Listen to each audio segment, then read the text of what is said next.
Mga kwento ni Felmo.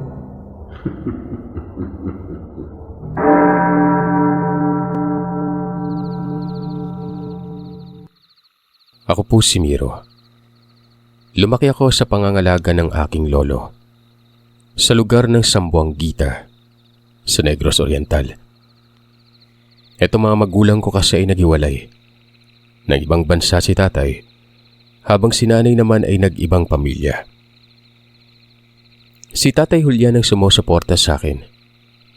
Humahanga ako gawa ng sa kabila ng hiwalayan nila ng nanay ko noon hindi niya piniling magkaroon ng bagong pamilya.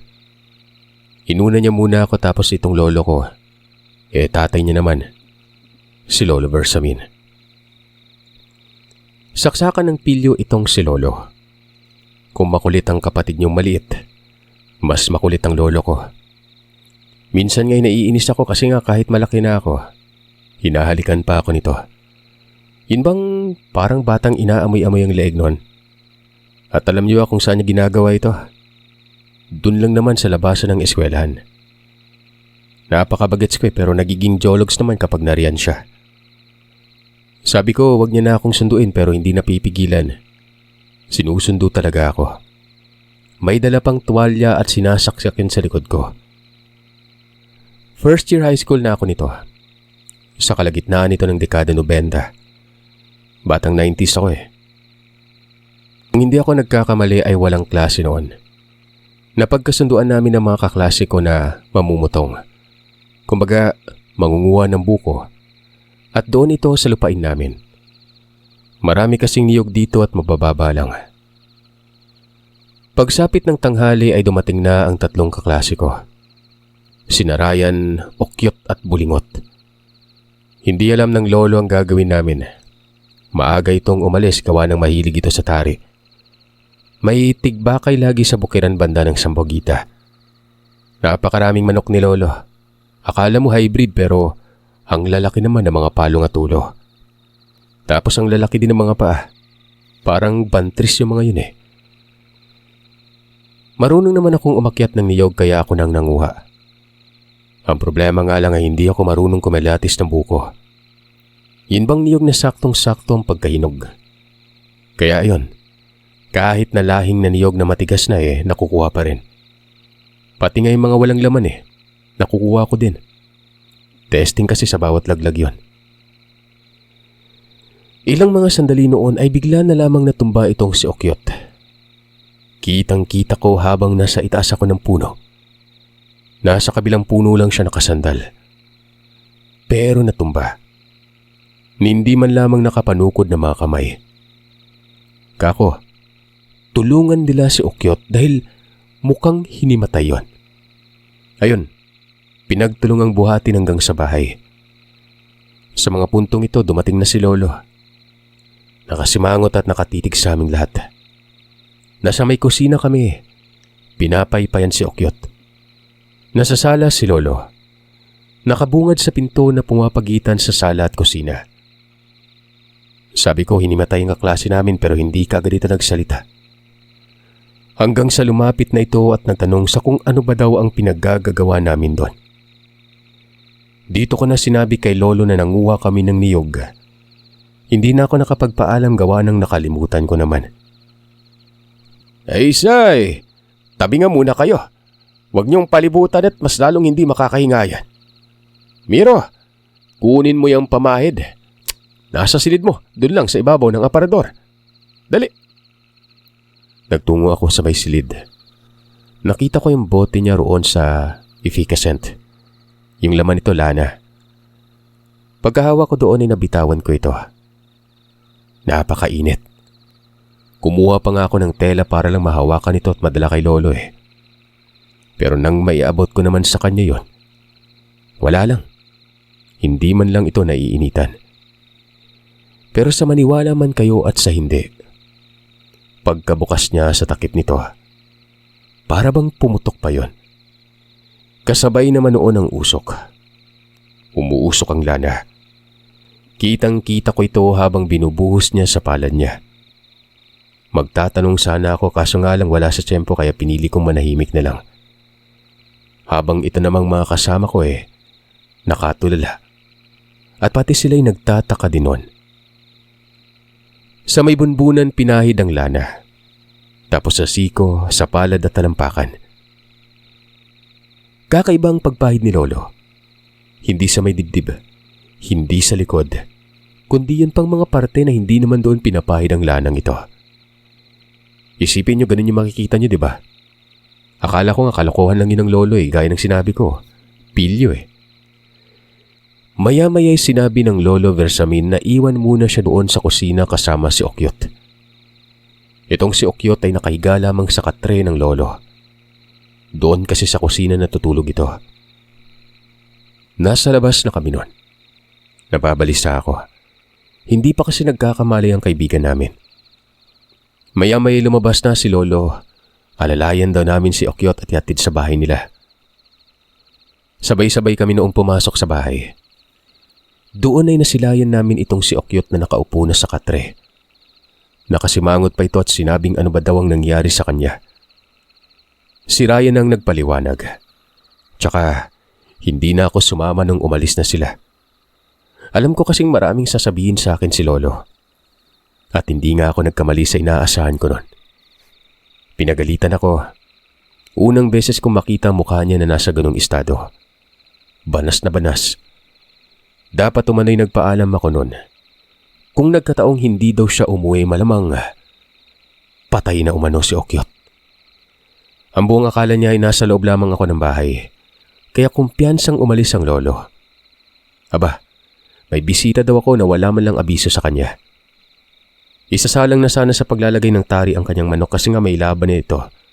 Pero iba daw ang pakiramdam niya Parang may masama umanong nangyari. Kaya ayun. Imbis na matuloy ang pagtari, umuwi na lang siya. Iniwan ng manok. Nakagalitan pa nga umano siya ng kalaban at sinabing duwag nun.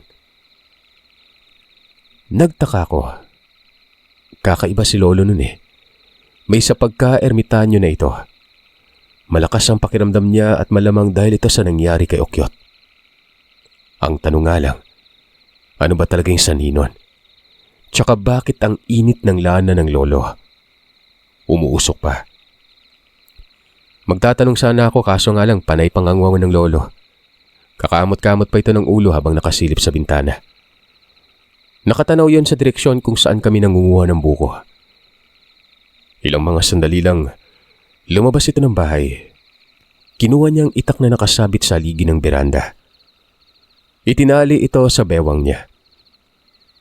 Nakasunod lamang ako ng tingin dito.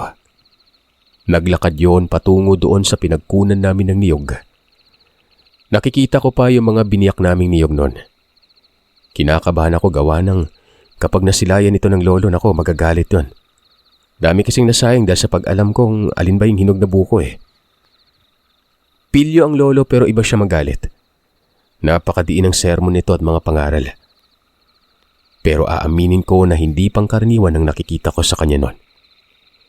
May mga pagkakataong nagagalit siya pero hindi naman ganun kalala gawa ng saglit lang naman dapat yun Tapos tatawa-tawa na dapat ito. Pero ng mga pagkakataon na yon, napakaseryoso. Hanggang sa nagtuloy-tuloy ng lakad ng lolo. Hindi man lamang pinansin nito ang mga buko na nakuha namin.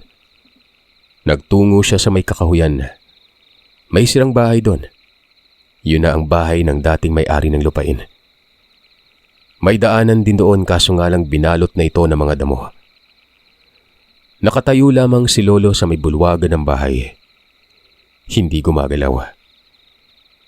Bigla itong may binunot na itak. Kinabahan ako. Pakiramdam ko may nakikita siya nun Tapos parang tatagain. Hindi ko naatima. Lumabas na rin ako noon at tinungo si Lolo. Hanggang sa nakatabi ko na ito at doon napansin kong nakatingala pala siya. May malaking puno dito na tinatawag na duldol. Yun bang ang bunga kapag binuksan may lamang mga koton? Napakalaki ng punong ito at matayog pa.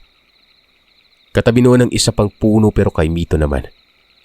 Nakasaklob ang dahon ng kaimito sa gitnang parte ng puno ng duldol. Nagtanong ako kay Lolo sa kung ano ang meron. pero hindi siya nagsasalita. Nakasimangot lamang ang mukha nito tapos ang talim ng titig nito sa may duldol. Ilang mga sandali noon ay umiling ito tapos sinabing, umuwi na daw kami. Ano bang meron, Lo? Nakakatakot naman yan. Mas pumapangit ka, oh. Kung idakol ko sa ulo mo tong hawakan ng itak, ha? Kasalanan mo ito eh. Nasobrahan ka sa kaartihan. Dahil ba binata ka na? Hindi ka na nagpapalambing sa akin, ganun ba? Tapos hindi ka din nagpapaalam. Ay, kung hindi lang ako nakaabot, patay talaga yung pisot niyong kaklase. Oo na nga, Lo. Kasalanan ko na. Kanina ka pa naman nakakapagtakay. Ano ba talagang nangyari, Lo? Sa kabila ng mga sinabi kong yon ay hindi ako kinibian ng lolo. Nang makarating sa bahay, umalis din kaagad. Ang sabi ay babalikan niya lang ang manok niya gawa ng iniwan niya ito. Baka daw kinatay na yun sa galit ng kalaban niya. Hapon na nang umuwi ito. Tapos ibang-iba yung ora. Pangiti-ngiti na. Nanibago ako. Kanina lang parang papatay ng tao tapos ngayon balik na siya sa ugali niyang ganon. Yung tipong mukha pa lang alam mo nang makulit. Ang sabi nito ay magpakulo daw ng tubig gawa ng nakabihag daw siya. Aba, yung laman pala ng buyot niya bihag. Pero kasama na yung manok niya doon. Namatay din kasi ito eh. Ang lupit. Hindi na tuloy ang laban niya kanina pero nung bumalik nakipagtari pa rin.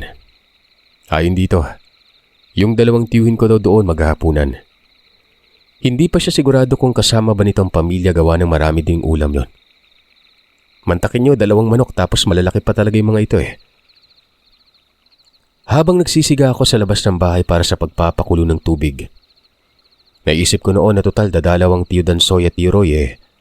Magtatanong na lamang ako sa kanila sa kung ano ba itong si Lolo. Aminin ko, nagkakaroon ako ng kuryosidad eh. Nakikurious ako bigla sa pagkatao ni Lolo. Malaki kasi yung pinagbago ng pananaw ko sa kanya na parabang may lihim dito si Lolo ko. Ganun.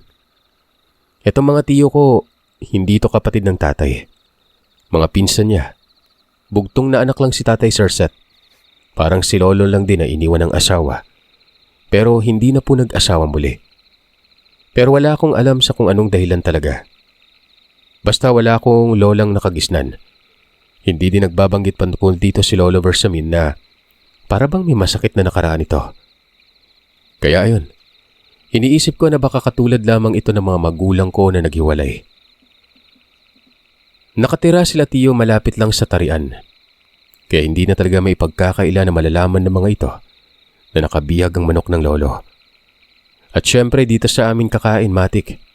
Haayain kagad ng lolo yung mga yun sa bahay.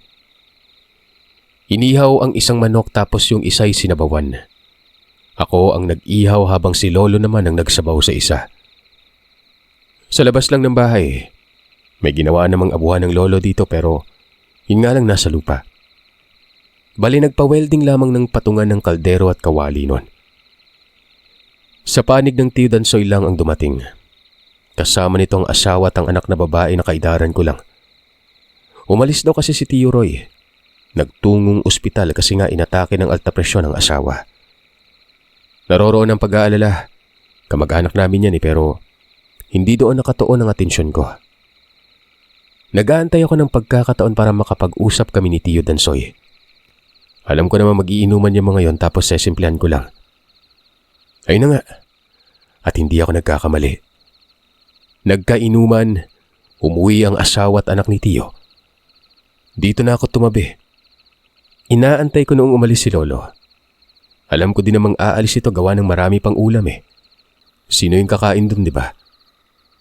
Kilala ko si Lolo. Maliban na lamang sa mga kinikilos niya kanina. Umalis nga. Nagpaalam. Eto na. Doon na ako nagtanong kay Tiyo Dansoy. Sabi ko'y may nangyari kanina. Na hinimatay ang kaklase ko tapos ginamot ni Lolo. Sinabi ko lahat ng mga nagpapabagabag sa akin nun. At yung mainit na bote ng langis. Ultimong yung pagtambay niya sa gibang bahay at nakatitig pa sa ibabaw ng puno ng duldol. Mabilis na gumapang ang kilabot ko sa katawan na. Nang nagsimula si Tiyo Dansoy na magsalita nun. Ganun ba? Nako, sigurado ka ba? Nako, peligro to ha. Wala ka bang alam dito ha? Malamang aswang yung sanhi nun. Etong lolo mo daw, maraming pinatay na aswang yan. Hindi ako makapaniwala kasi nga ganyan ang ugali niya eh. Makulit. Pero ang nanay ko na din ang nagsabi. Kapatid naman ng lolo mong nanay ko eh. Yan daw si Tio Bersamin, galit na galit yan dahil nga pinatay ng aswang ang asawa niya. Isa-isang pinipitas ng lolo mo yung angkan ng aswang. Malamang, may nagmamasi ditong aswang kanina. Siguro kaanak nung pinagpapatay niya dati. Sino bang hindi mapapanganga sa ganitong paglalahad, Sir Sat, di ba?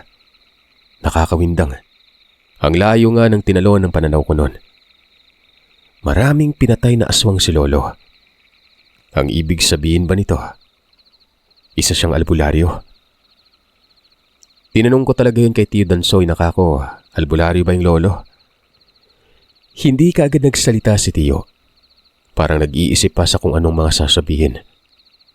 Hanggang sa... Parang ganun na nga. Siguro hindi lang nagpakatanyag eh. Kung tanyag pa eh, marami na dapat nagpagamot, di ba? Halimbawa na yung mga bate, kulam, hilot, usog, naaswang at kung ano-ano pa. Pero yan daw kasing lolo mo, hindi naman ganun eh. Basta ngayon ko lang napagtatanto na totoo yung mga sinabi ni nanay sa akin. Yan ay kung totoo din ba yung kanina na may ginamot siya at napagaling. Ikaw pa'y nagsabi na may kakaibang mga kinikilos na malayo sa normal na ugali niya eh. Ganyan daw si Tio kapag may banta sa paligid. Ibang-iba ayon sa nanay ko. Huwag kang magbabanggit ng patungkol sa kanya kapag dumating ha. Tumango ako nun. Pagkabalik ng lolo ay may kasama na itong dalawang singtanda niya. Mga kilala ko naman yon pero huwag na nating banggitin yung mga pangalan. Baka multuin pa ako eh. Mga patay na kasi ang mga ito. Mabuti si lolo buhay pa. Kahit uugod-ugod na pilyo pa rin. Naroroon lang ako at nakikinig. Ang dami pang lamok. Hanggang sa ano ba itong nakain ni Tito Dansoy at nagwika bigla ng... Kamusta ka na? Wala na bang gumagambala? Natamaan na kasi ng alak. Pero papyaw ang pagkawikang yon.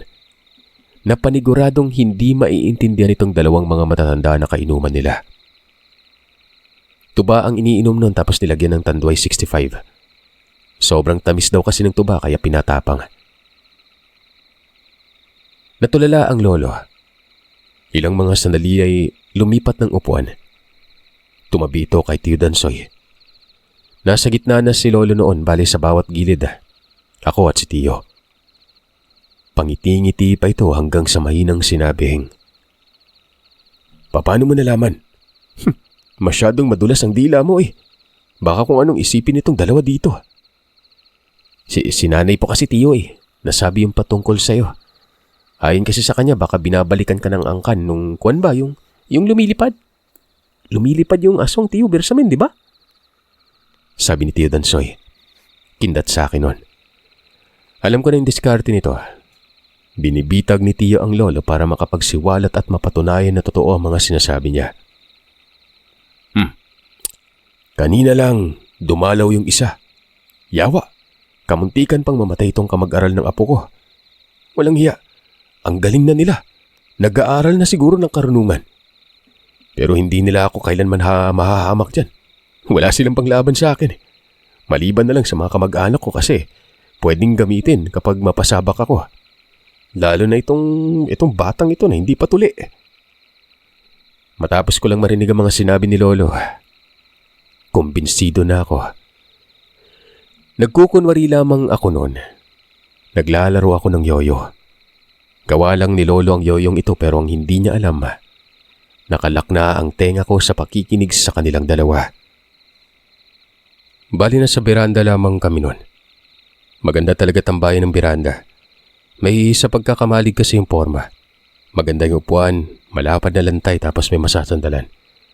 Pwede nang gawing higaan tapos malinis at makintab yun. Binarnishan kasi ito ng lolo.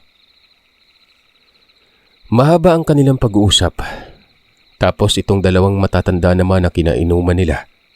Ibang paksa naman yung kwentuhan ng mga yon. Habang nakikinig ako ay kinikilabutan ako gawa ng lahat ng mga sinabi ni Lolo. Partikular na sa mga nilalang, lalo na sa mga aswang na pinatay niya dati. Mahina lang naman ang pag-uusap pero rehistrado lahat sa diwa ko. May mga parte pa doon na pati ako'y nasa peligro. Hindi na daw aalis ng bahay si Lolo kapag naroroon ako. Tsaka ito din daw ang dahilan kung bakit na sinusundo ako palagi, na hindi ako iniiwang mag-isa. Hindi pala pangungulit ang pagsundo niya sa akin. May motibo. At ayon sa pagkakaintindi ko, may sumusunod daw palagi sa akin. Aswang na babae at kung wala lamang daw siya malamang, naging hapunan na ako. Hindi ako nakatim. Dahil sa takot ko noon ay pumasok na lamang ako sa loob. Total, naging sapat na ang nalaman ko. Kumbinsido na talaga ako noon.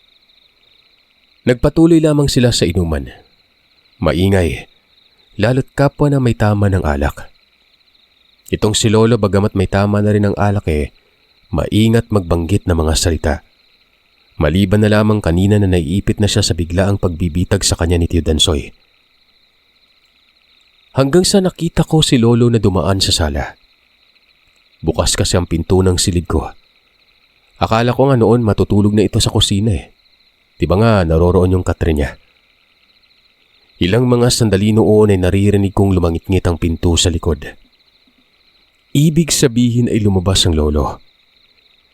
Masisipat langin kapag sinilip ko sa bintana kasi nga itong pinto sa kusina nasa pinakakanto.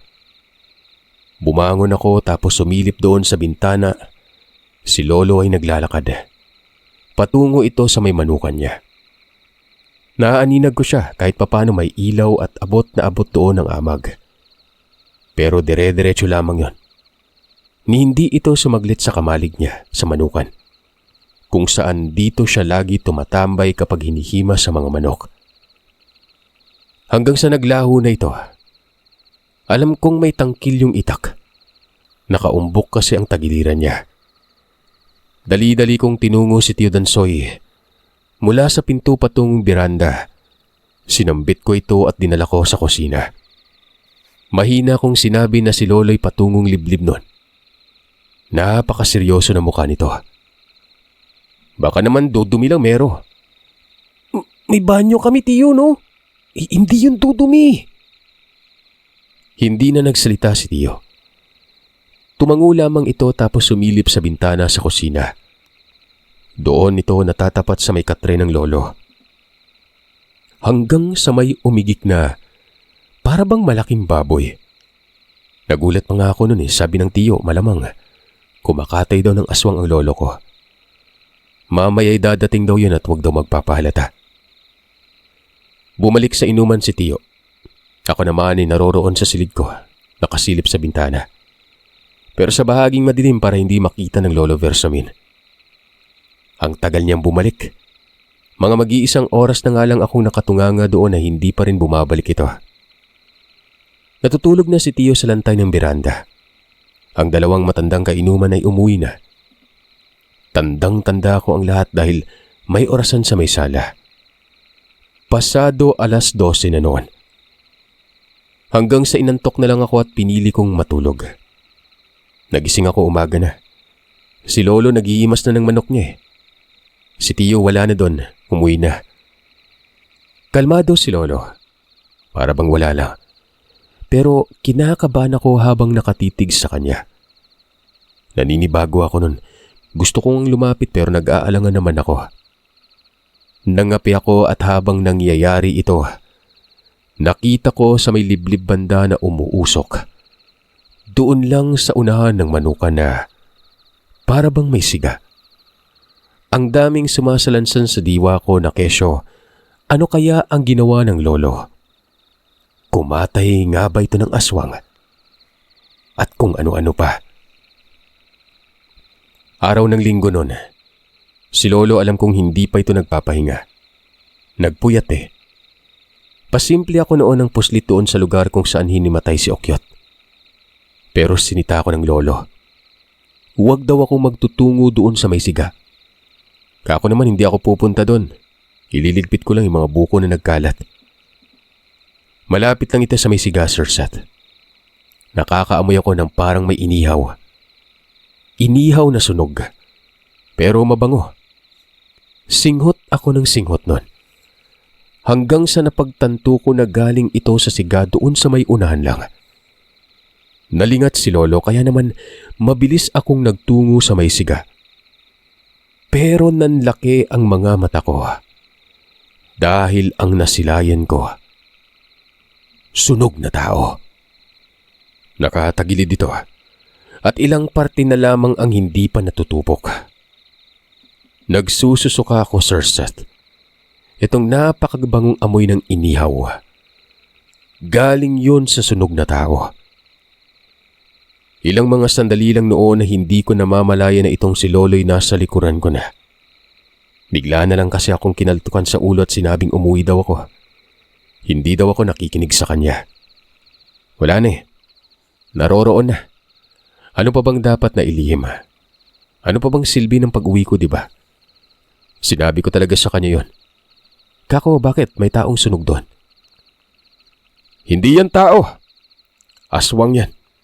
Yan yung salarin kung bakit kamuntikang mamatay yung kamag-aral mo. Ay, apo. Sige na nga.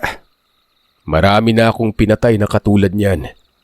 Mamamatay aswang ako at ang iba na buhay pa. Nagpaparamdam ulit sa akin.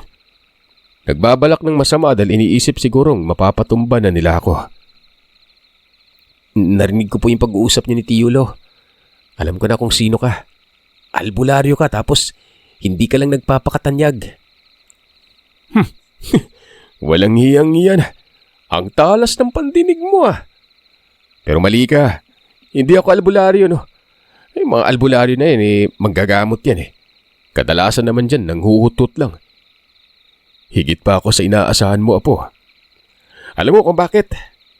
Kinakatakutan ako ng sinasabi mong albularyo. Takot niya mga yan sa akin. Gusto mo ng patunay, aba? Puntaan mo yung manghilot sa tawid ng sapa. Itanong mo kung sino ako. Di sa pagmamayabang pero yung lolo mo, dilubyo. Maraming sinabi sa akin ni Lolo. Ang yabang, Sir Seth. Pero mas naging malinaw na sa akin kung sino siya. Sinabi niya sa akin ang lahat. Dahil nga nalalagay daw ako sa peligro. Kahit papano'y may alam na ako para mag-ingat. Madalas daw akong sinusundan ng mga aswanga. Kaya mula papaslit ako ay hatid sundo niya na ako noon. Dito na ako nagtanong sa kung paano ba nagsimula na maging ganun siya. Ayon sa Lolo Versamin, yung asawa niya o lola ko nang maisilang daw si tatay, pinatay ng aswang. Kitang-kita niya ang mga nangyari. Bigla na lamang umanong umeksena ang aswang. Pumasok ito sa bahay at gustong kunin ang bata noon. Nagkagulo.